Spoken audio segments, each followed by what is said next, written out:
Rodrigo Ariaza. I'm with the marketing team here at Feedmore, PR and social content coordinator, and happy to show you around our new building today. Here getting started in our Food Lion Feeds Volunteer Center. So when folks are volunteering here at Feedmore, this is where they kind of jump into. Here at Feedmore we have about 100 employees, but more than 200 volunteers each and every day. So they're a huge part of making our kind of everyday programs run. Everything from preparing and packaging meals in our community kitchen, running Meals on Wheels routes, sorting donations that come into our donation center, and even some administrative tasks in our office. So, volunteers are a huge part of what we do and really couldn't do what we do without community of supporters. So here we have what we call our Apple bars, so folks can kind of come in and just sort of register or sign into their volunteer shift. Very easy process. Here's where our volunteer services team works out of.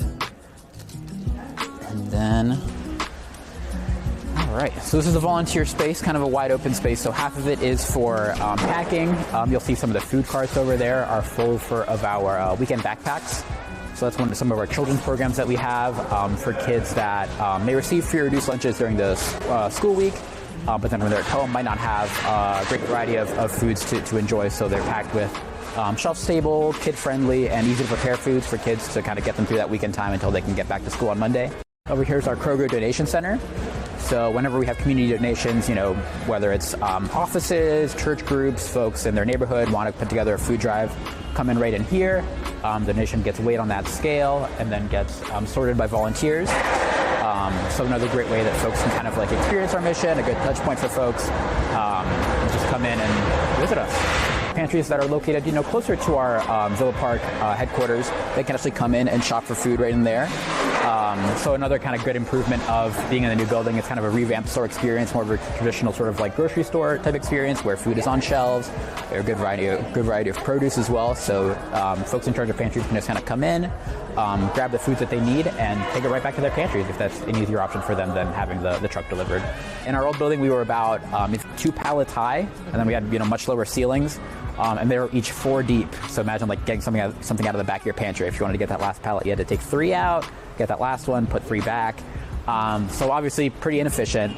Now we're able to go 5 pallets high and just 1 on either end.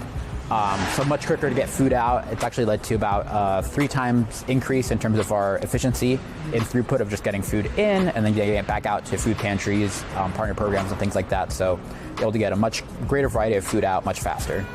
Is what we've noticed. Our Steve and Sarah Bayard Community Kitchen.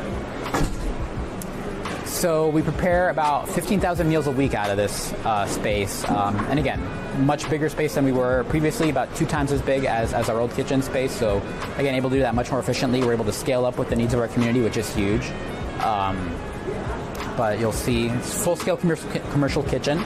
So lots of great equipment to prepare food and get it out to neighbors in need.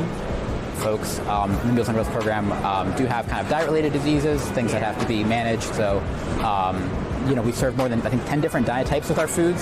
So that's things like low-sodium diets, renal diets, bland diets, whatever their needs are. We do kind of try to tailor their meals to best fit that, make sure they're staying healthy.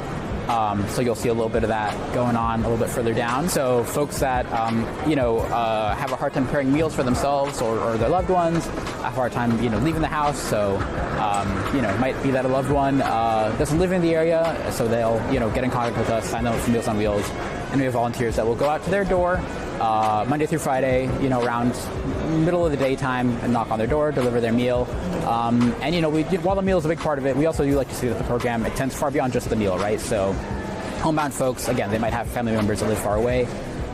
There's a feeling of isolation that comes along with that. So folks might, not have anybody checking up on them. So having that Meals on Wheels volunteer go and even if it's just for a few minutes a day, kind of checking up on them, making sure they're doing good, asking about their day, it really makes a big difference and kind of helps combat those feelings of isolation and loneliness. So that's another big benefit of the program as well.